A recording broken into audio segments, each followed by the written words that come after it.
എല്ലാവർക്കും നമസ്കാരം. ഇന്നത്തെ ക്ലാസ്സിൽ നമ്മൾ ഡിസ്കസ് ചെയ്യാൻ പോകുന്നത് അസിസ്റ്റന്റ് പ്രിസൺ ഓഫീസർ എക്സാമിൻ്റെ സ്പെഷ്യൽ ടോപ്പിക് മോക്ക് ടെസ്റ്റിൻ്റെ പാർട്ട് 2 ആണ്. പാർട്ട് 1 കാണാത്തവർക്ക് വേണ്ടി വീഡിയോ ഐ ബട്ടണിൽ കൊടുത്തിട്ടുണ്ട്. ക്വസ്റ്റ്യൻസിൻ്റെ PDF വേണ്ടവർ ഡിസ്ക്രിപ്ഷനിൽ ടെലഗ്രാം ചാനൽ ലിങ്ക് കൊടുത്തിട്ടുണ്ട്, ചെക്ക് ചെയ്യാവുന്നതാണ്. ചോദ്യത്തിലേക്ക് കടക്കുകയാണ്. ഒന്നാമത്തെ ചോദ്യം, ഭരണഘടനയിൽ ഏത് ലിസ്റ്റിലാണ് ജയിൽ ഉൾപ്പെടുന്നത്? ഭരണഘടനയിൽ ഏത് ലിസ്റ്റിലാണ് ജയിൽ ഉൾപ്പെടുന്നത്? Answer option B, state list. State ലിസ്റ്റിലാണ് ജയിൽ ഉൾപ്പെടുന്നത്. പരോൾ എന്ന വാക്ക് ഏത് ഭാഷയിൽ നിന്നും രൂപം കൊണ്ടതാണ്? പരോൾ എന്ന വാക്ക് ഏത് ഭാഷയിൽ നിന്നും രൂപം കൊണ്ടതാണ്? Answer option A, French. French ഭാഷയിൽ നിന്നാണ് പരോൾ എന്ന വാക്ക് രൂപം കൊണ്ടത്. മനുഷ്യാവകാശ സംരക്ഷണ നിയമം പ്രാബല്യത്തിൽ വന്നത് എന്ന്? മനുഷ്യാവകാശ സംരക്ഷണ നിയമം പ്രാബല്യത്തിൽ വന്നത് എന്ന്? Answer option A, 1993 September 28. 1993 September 28-നാണ് മനുഷ്യാവകാശ സംരക്ഷണ നിയമം പ്രാബല്യത്തിൽ വന്നത്. ദേശീയ മനുഷ്യാവകാശ കമ്മീഷൻ നിലവിൽ വന്നത് എന്ന്? ദേശീയ മനുഷ്യാവകാശ കമ്മീഷൻ നിലവിൽ വന്നത് എന്ന്? Answer option B, 1993 October 12. 1993 October 12-നാണ് ദേശീയ മനുഷ്യാവകാശ കമ്മീഷൻ നിലവിൽ വന്നത്. ദേശീയ മനുഷ്യാവകാശ കമ്മീഷന്റെ ആസ്ഥാനം? ദേശീയ മനുഷ്യാവകാശ കമ്മീഷന്റെ ആസ്ഥാനം? Answer option B, Delhi. ഡൽഹിയിലാണ് ദേശീയ മനുഷ്യാവകാശ കമ്മീഷന്റെ ആസ്ഥാനം. ദേശീയ മനുഷ്യാവകാശ കമ്മീഷനിലെ ആകെ അംഗങ്ങളുടെ എണ്ണം? ദേശീയ മനുഷ്യാവകാശ കമ്മീഷനിലെ ആകെ അംഗങ്ങളുടെ എണ്ണം? Answer option C, 13. 13 അംഗങ്ങളാണ് ദേശീയ മനുഷ്യാവകാശ കമ്മീഷനിൽ ഉള്ളത്. ഇന്ത്യയിലെ ആദ്യത്തെ മുഖ്യ വിവരാവകാശ കമ്മീഷണർ ആരായിരുന്നു?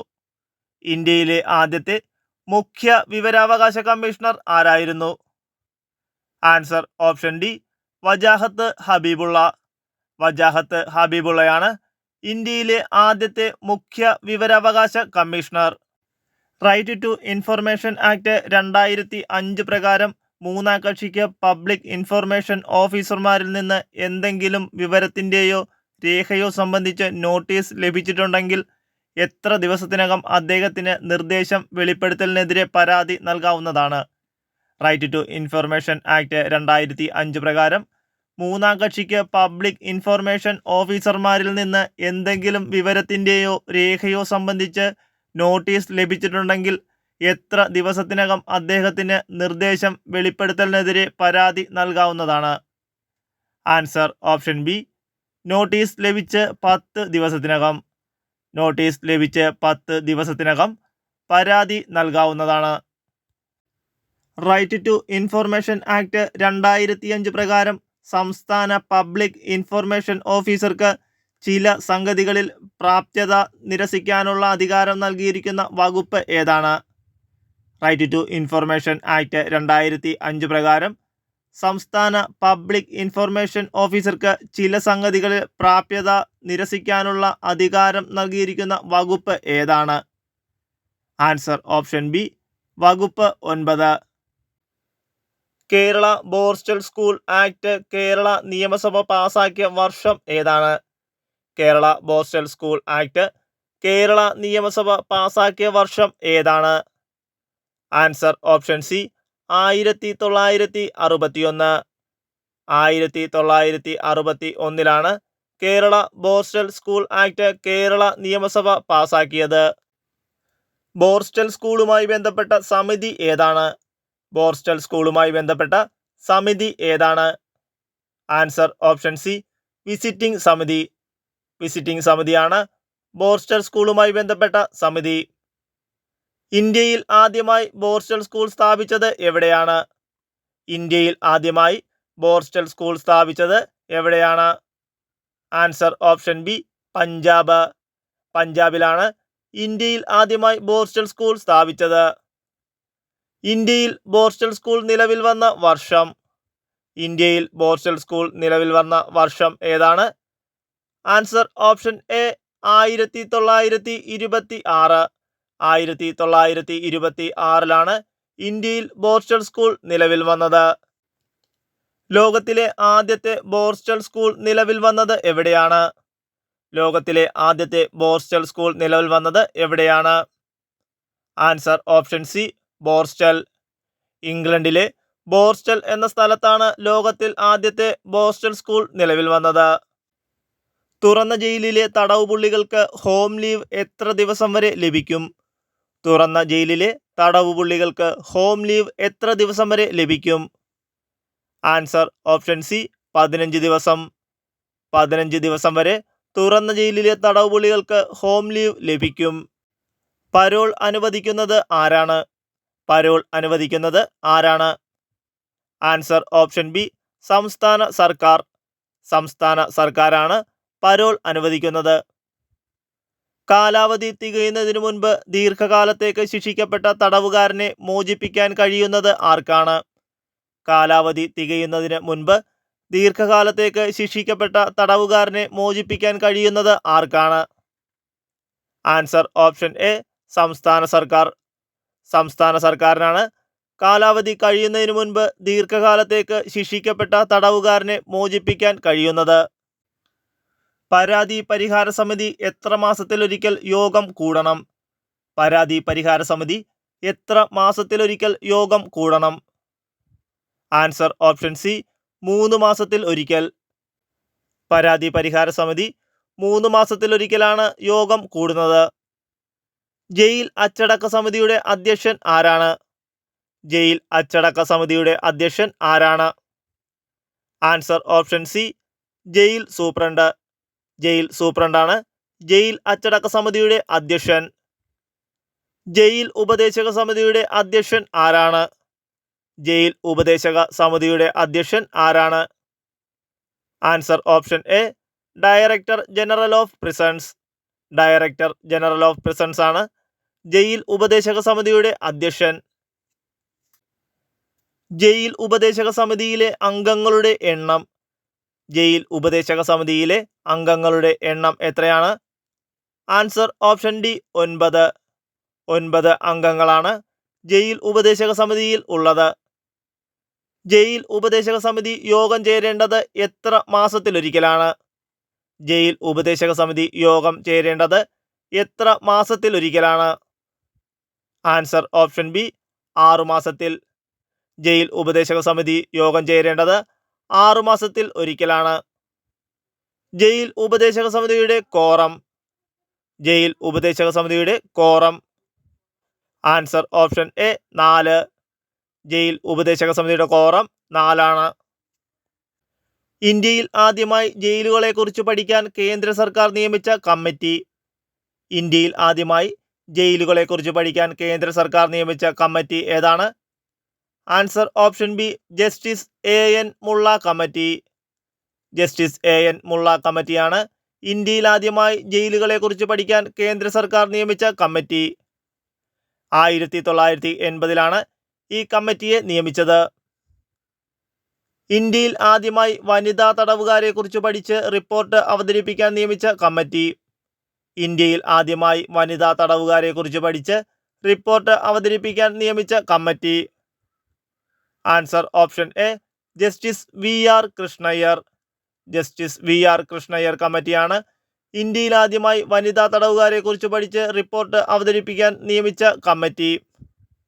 1986 ഈ കമ്മിറ്റിയെ നിയമിച്ചത്. കാലാവധി തീരുന്നതിന് മുൻപേ ഒരു തടവുകാരനെ വിട്ടയക്കുന്നതുമായി ബന്ധപ്പെട്ട ശരിയായ പ്രസ്താവന തിരഞ്ഞെടുക്കുക. കാലാവധി തീരുന്നതിന് മുൻപേ ഒരു തടവുകാരനെ വിട്ടയക്കുന്നതുമായി ബന്ധപ്പെട്ട ശരിയായ പ്രസ്താവന കണ്ടെത്തുക. പ്രസ്താവന 1. ജയിൽ വകുപ്പ് മേധാവി അധ്യക്ഷനായുള്ള ഉപദേശക സമിതിയുടെ റിപ്പോർട്ട് പ്രകാരം സർക്കാരിന് വിട്ടയക്കാം. പ്രസ്താവന 2. ഉപദേശക സമിതിയുടെ നിർദ്ദേശം കൂടാതെ തന്നെ സർക്കാരിന് സ്വയം വിട്ടയക്കാം. ആൻസർ ഓപ്ഷൻ ബി 1ഉം 2ഉം ശരിയാണ്. ജയിൽ സൂപ്രണ്ടിന് ഒരു സമയം എത്ര ദിവസം വരെയുള്ള അടിയന്തര അവധിയാണ് അനുവദിക്കാൻ അനുവാദം ഉള്ളത്? ജയിൽ സൂപ്രണ്ടിന് ഒരു സമയം എത്ര ദിവസം വരെയുള്ള അടിയന്തര അവധിയാണ് അനുവദിക്കാൻ അനുവാദം ഉള്ളത്? ആൻസർ ഓപ്ഷൻ എ 10 ദിവസം. ജയിൽ സൂപ്രണ്ടിന് ഒരു സമയം 10 ദിവസം വരെയുള്ള അടിയന്തര അവധിയാണ് അനുവദിക്കാൻ അനുവാദം ഉള്ളത്. ഒരു തടവുകാരന്റെ അവധിക്കുള്ള അപേക്ഷ ഡെപ്യൂട്ടി ഇൻസ്പെക്ടർ നിരസിക്കുകയാണെങ്കിൽ ആ ഉത്തരവിനെ ആർക്കാണ് അപ്പീൽ നൽകേണ്ടത്? ഒരു തടവുകാരന്റെ അവധിക്കുള്ള അപേക്ഷ ഡെപ്യൂട്ടി ഇൻസ്പെക്ടർ നിരസിക്കുകയാണെങ്കിൽ ആ ഉത്തരവിനെതിരെ ആർക്കാണ് അപ്പീൽ നൽകേണ്ടത്? Answer option C inspector general. Inspector ജനറൽക്കാണ് ഒരു തടവുകാരന്റെ അവധിക്കുള്ള അപേക്ഷ ഡെപ്യൂട്ടി ഇൻസ്പെക്ടർ നിരസിക്കുകയാണെങ്കിൽ ആ ഉത്തരവിനെതിരെ അപ്പീൽ നൽകേണ്ടത്. തടവുകാരെ പ്രത്യേകിച്ച് സെൻട്രൽ ജയിലിനകത്തെ സാഹചര്യങ്ങളുമായി പൊരുത്തപ്പെടുത്തുന്നതിനും വ്യക്തിപരവും കുടുംബപരവുമായ പ്രശ്നങ്ങൾ പരിഹരിക്കുന്നതിനും സഹായിക്കുന്നതിനും ഒരു കൗൺസിൽ പ്രവർത്തിക്കേണ്ടതുണ്ട്. ആരാണ് ആ കൗൺസിൽ? തടവുകാരെ പ്രത്യേകിച്ച് സെൻട്രൽ ജയിലിനകത്തെ സാഹചര്യങ്ങളുമായി പൊരുത്തപ്പെടുത്തുന്നതിനും വ്യക്തിപരവും കുടുംബപരവുമായ പ്രശ്നങ്ങൾ പരിഹരിക്കുന്നതിനും സഹായിക്കുന്നതിനും ഒരു കൗൺസിൽ പ്രവർത്തിക്കേണ്ടതുണ്ട്. ആരാണ് ആ council? Answer option D welfare officer. Welfare ഓഫീസറാണ് തടവുകാരെ പ്രത്യേകിച്ച് സെൻട്രൽ ജയിലിനകത്തെ സാഹചര്യങ്ങളുമായി പൊരുത്തപ്പെടുത്തുന്നതിനും വ്യക്തിപരവും കുടുംബപരവുമായ പ്രശ്നങ്ങൾ പരിഹരിക്കുന്നതിനും സഹായിക്കുന്നതിനും ഉള്ള കൗൺസിൽ. കേരള പ്രിസൺസ് ആക്ട് 2010 പ്രകാരം സംസ്ഥാന സർക്കാർ പരോളുമായി ബന്ധപ്പെട്ട താഴെ പറയുന്നവയിൽ ശരിയല്ലാത്തത് ഏതാണ്? കേരള പ്രിസൺസ് ആക്ട് 2010 പ്രകാരം സംസ്ഥാന സർക്കാർ പരോളുമായി ബന്ധപ്പെട്ട താഴെ പറയുന്നവയിൽ ശരിയല്ലാത്തത് ഏതാണ്? ആൻസർ ഓപ്ഷൻ ബി ഏതൊരു തടവുകാരനും പരോൾ ലഭിക്കും. ഏതൊരു തടവുകാരനും പരോൾ ലഭിക്കുമെന്നത് കേരള പ്രിസൺസ് ആക്ട് 2010 പ്രകാരം ശരിയല്ലാത്ത പ്രസ്താവനയാണ്. ഒരു തടവുകാരന്റെ സാധാരണ അവധിക്കുള്ള ആദ്യ അപേക്ഷ നൽകേണ്ടത് ആർക്കാണ്? ഒരു തടവുകാരന്റെ സാധാരണ അവധിക്കുള്ള ആദ്യ അപേക്ഷ നൽകേണ്ടത് ആർക്കാണ്? Answer option C director general. Director ജനറലിനാണ് ഒരു തടവുകാരന്റെ സാധാരണ അവധിക്കുള്ള ആദ്യ അപേക്ഷ നൽകേണ്ടത്. അകാല വിടുതൽ ശുപാർശ ചെയ്യുന്നതിനുള്ള സമിതിയിലെ സെക്രട്ടറി ആരാണ്? അകാല വിടുതൽ ശുപാർശ ചെയ്യുന്നതിനുള്ള സമിതിയിലെ സെക്രട്ടറി ആരാണ്? ആൻസർ ഓപ്ഷൻ എ ബന്ധപ്പെട്ട ജയിൽ സൂപ്രണ്ട്. ബന്ധപ്പെട്ട ജയിൽ സൂപ്രണ്ടാണ് അകാല വിടുതൽ ശുപാർശ ചെയ്യുന്നതിനുള്ള സമിതിയിലെ സെക്രട്ടറി. ഇന്ത്യയിലെ ആദ്യത്തെ വനിതാ മുഖ്യ വിവരാവകാശ കമ്മീഷണർ ആരായിരുന്നു? ഇന്ത്യയിലെ ആദ്യത്തെ വനിതാ മുഖ്യ വിവരാവകാശ കമ്മീഷണർ ആരായിരുന്നു? Answer option B Deepak Sandhu. Deepak സന്ധുവാണ് ഇന്ത്യയിലെ ആദ്യത്തെ വനിതാ മുഖ്യ വിവരാവകാശ കമ്മീഷണർ. നിലവിലെ മുഖ്യ വിവരാവകാശ കമ്മീഷണർ ആരാണെന്ന് ചോദിച്ചാൽ രാജ്കുമാർ ഗോയൽ. രാജ്കുമാർ ഗോയലാണ് നിലവിലെ മുഖ്യ വിവരാവകാശ കമ്മീഷണർ. ജനാധിപത്യത്തിന്റെ സൂര്യ തേജസ് എന്നറിയപ്പെടുന്ന നിയമം താഴെ പറയുന്നവയിൽ ഏതാണ്? ജനാധിപത്യത്തിന്റെ സൂര്യ തേജസ് എന്നറിയപ്പെടുന്ന നിയമം താഴെ പറയുന്നവയിൽ ഏതാണ്? ആൻസർ ഓപ്ഷൻ ബി വിവരാവകാശ നിയമം. വിവരാവകാശ നിയമമാണ് ജനാധിപത്യത്തിന്റെ സൂര്യ തേജസ് എന്നറിയപ്പെടുന്ന നിയമം. വിവരാവകാശ നിയമത്തിൽ ഒപ്പുവെച്ച രാഷ്ട്രപതി ആരാണ്? വിവരാവകാശ നിയമത്തിൽ ഒപ്പുവെച്ച രാഷ്ട്രപതി ആരാണ്? Answer option B APJ Abdul Kalam. APJ Abdul കലാമാണ് വിവരാവകാശ നിയമത്തിൽ ഒപ്പുവെച്ച രാഷ്ട്രപതി. കേന്ദ്ര മുഖ്യ വിവരാവകാശ കമ്മീഷണറെയും കമ്മീഷണർമാരെയും നിയമിക്കുന്നത് ആരാണ്? കേന്ദ്ര മുഖ്യ വിവരാവകാശ കമ്മീഷണറെയും കമ്മീഷണർമാരെയും നിയമിക്കുന്നത് ആരാണ്? ആൻസർ ഓപ്ഷൻ എ രാഷ്ട്രപതി. രാഷ്ട്രപതിയാണ് കേന്ദ്ര മുഖ്യ വിവരാവകാശ കമ്മീഷണറെയും കമ്മീഷണർമാരെയും നിയമിക്കുന്നത്. വിവരാവകാശ നിയമപ്രകാരമുള്ള അപേക്ഷ താഴെ പറയുന്നവരിൽ നൽകുന്നത് ആർക്കാണ്? വിവരാവകാശ നിയമപ്രകാരമുള്ള അപേക്ഷ താഴെ പറയുന്നവരിൽ നൽകുന്നത് ആർക്കാണ്?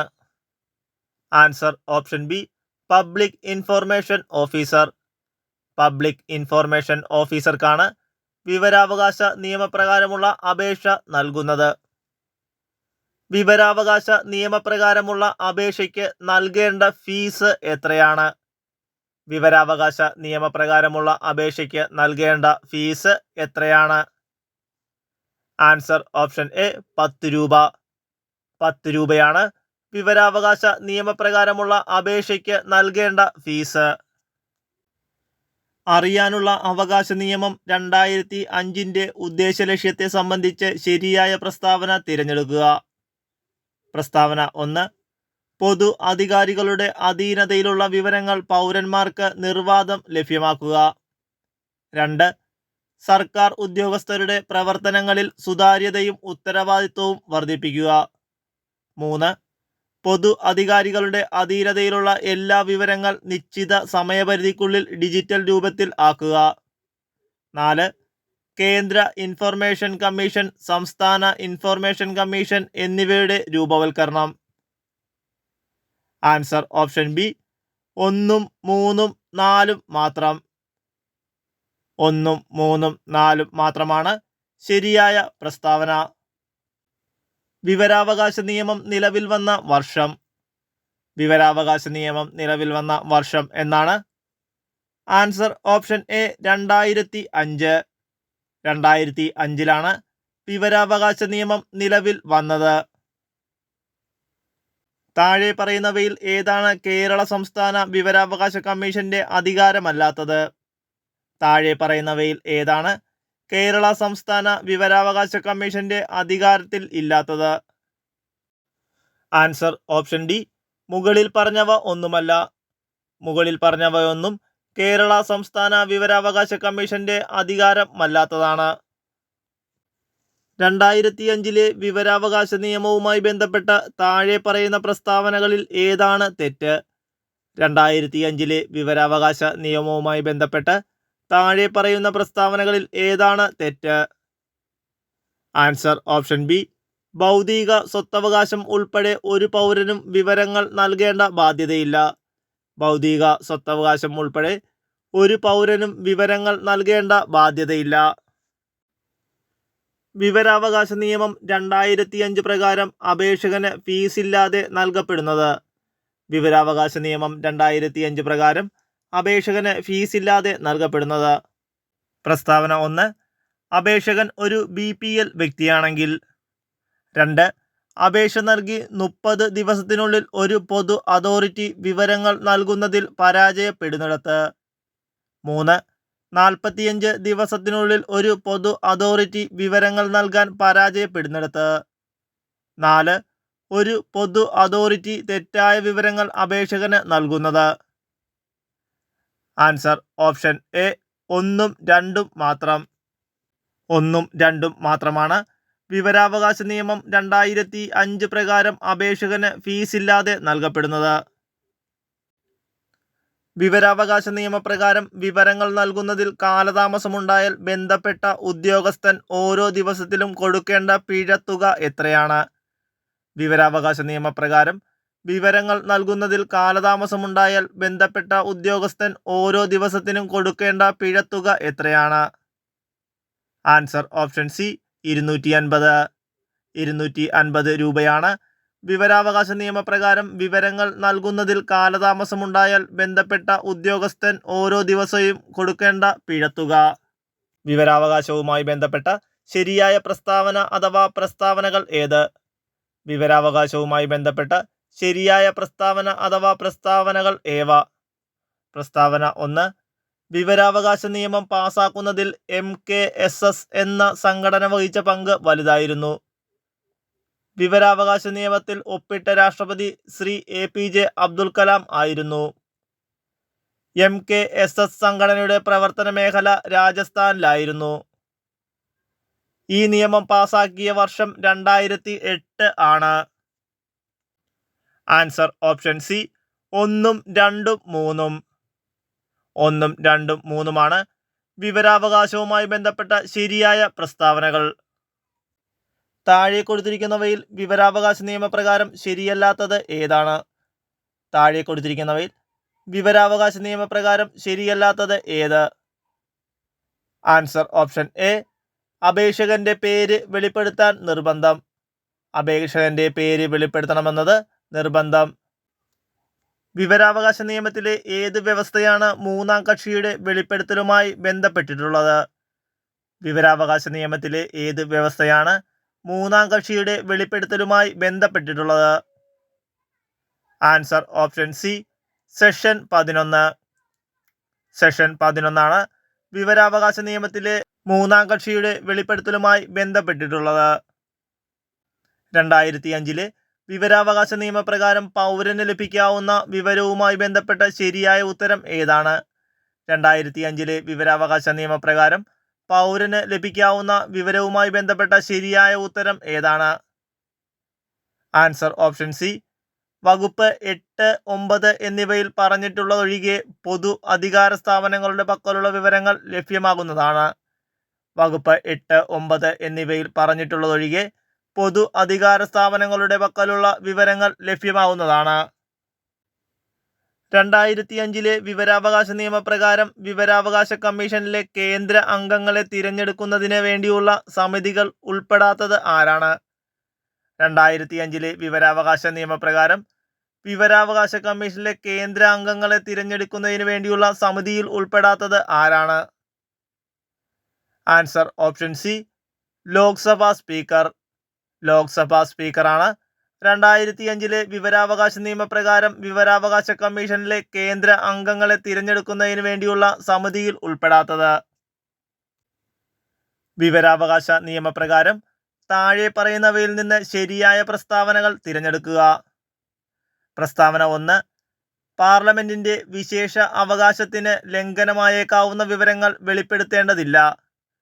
2, വിവരാവകാശ നിയമപ്രകാരം വിവരം ലഭ്യമാകുന്നതിന് സമയപരിധി നിഷ്കർഷിച്ചിട്ടുണ്ട്. 3, വിവരം എന്നതിൻ്റെ നിർവചനത്തിൽ ഇലക്ട്രോണിക് രൂപത്തിൽ സൂക്ഷിച്ചിരിക്കുന്ന വസ്തുക്കൾ ഉൾപ്പെടുന്നില്ല. 4, വിവരം ലഭ്യമാകുന്നതിൽ പൊതു താൽപ്പര്യത്തിന് പ്രാധാന്യമുണ്ട്. ആൻസർ ഓപ്ഷൻ ബി, പ്രസ്താവനകൾ 1, 2, 4 ശരിയാണ്. പ്രസ്താവനകൾ 1, 2, 4 വിവരാവകാശ നിയമപ്രകാരം താഴെ പറയുന്നവയിൽ ശരിയായ പ്രസ്താവനകളാണ്.